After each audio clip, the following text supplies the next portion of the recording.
Gather round, mortals!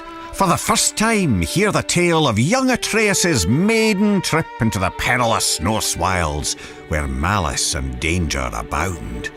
Attempting to help a vulnerable creature, the boy wandered out beyond his protected woods alone. But I can't tell the whole story here, can I? You'll have to step inside.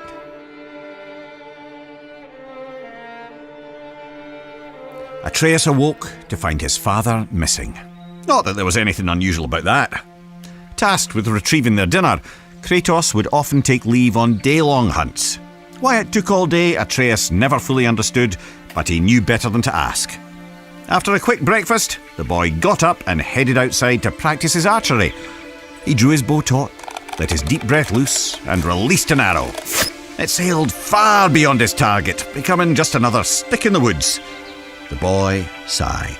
He'd have to find it later, likely when he wasn't looking for it.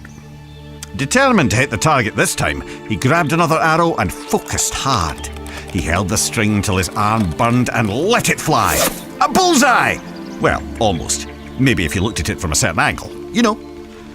His mother called, and though he wasn't quite done yet, Atreus put his arrows down and went inside. Every day she would teach him, mostly language and archery.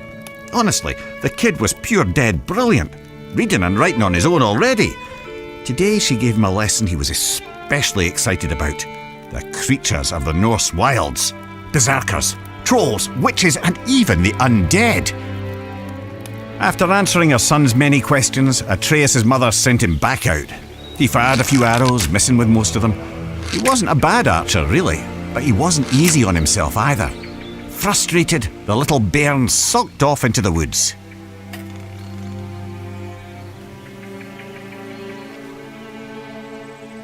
Don't sulk yourselves. Follow the boy to the next area.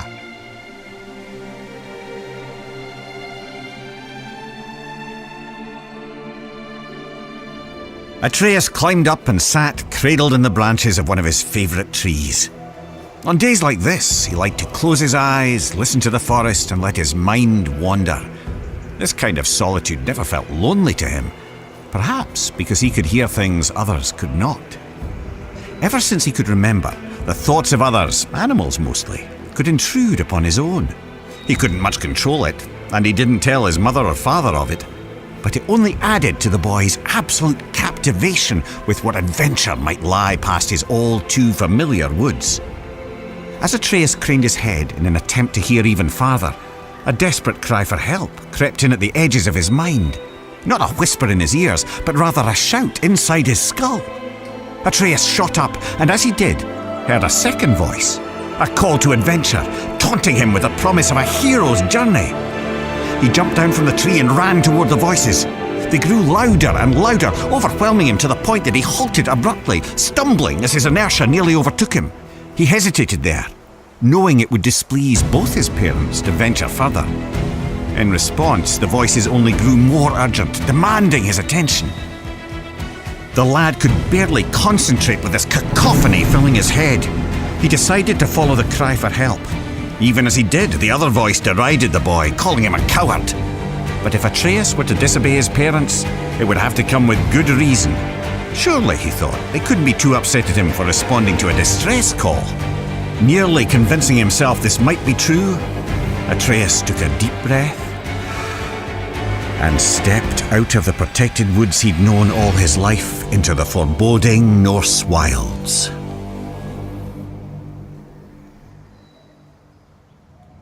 Delve deeper into the woods. Unless, of course, you're too frightened.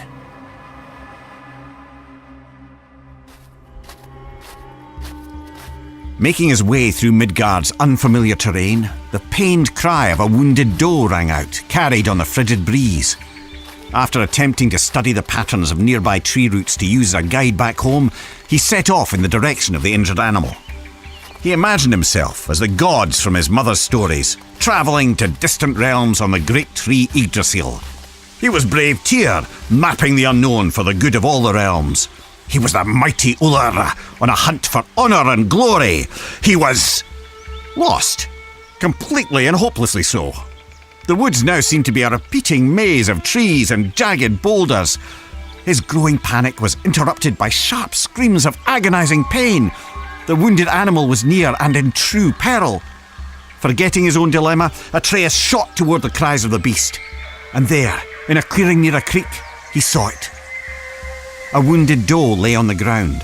The matted, blood-stained fur on its chest heaved up and down as it struggled to breathe. An arrow jutted out of its neck. But what hunter would seek an innocent doe and fail to finish it off? The animal looked Atreus straight in the eye.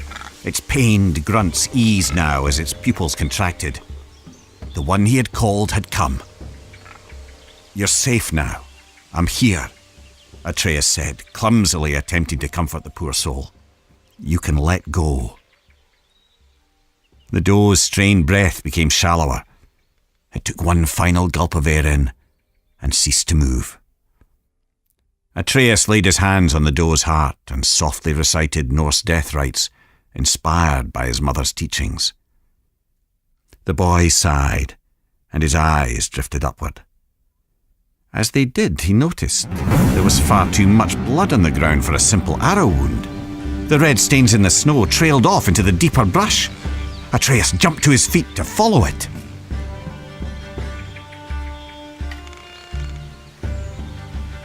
What horrors await at the end of the trail of blood? There's only one way to find out. The boy didn't have to go far to understand. The trail of blood didn't belong to the doe, but to the hunter, who now lay in pieces at Atreus' feet. The boy's stomach rolled as he took in the scene. He held his breath, attempting to let the nausea pass. And that's when he heard something else. Something hidden by the dark forest, mere steps away and still breathing. He turned to see two creatures from his mother's stories. Heaving, vile, undead monsters of pure rage. Draugr. Atreus' eyes grew wide as they met the empty sockets where the Draugr's eyes were supposed to be. The larger one roared, then it charged. The boy went for his quiver. He found an arrow, but lost his footing. Crashing to the ground, the Draugr rushed ever closer. The larger one plucked Atreus from the ground. The monster bellowed, spraying rotten teeth and flaps of decaying gums. Its half-tongue flailed blindly like the death throes of a headless snake. It was disgusting. In desperation, Atreus stabbed out with his arrow again and again and again, and by pure chance he connected, striking the Draugr through a hole in its skull. The monster dropped him as he continued to scream and stab. The boy was lucky, but there was no time to celebrate. As the second Draugr raised his blade, Atreus shot an arrow. It exploded against the Draugr's sword, shattering it to pieces.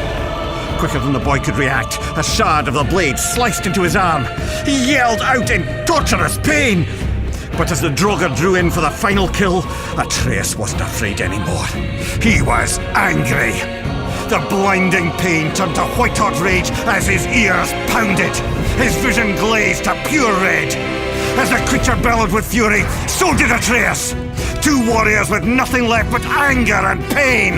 The last thing the boy saw before the world went black was a ghostly white hand grabbing the Draugr by its throat. A small, quiet question escaped Atreus' lips before he fell unconscious. "Father?"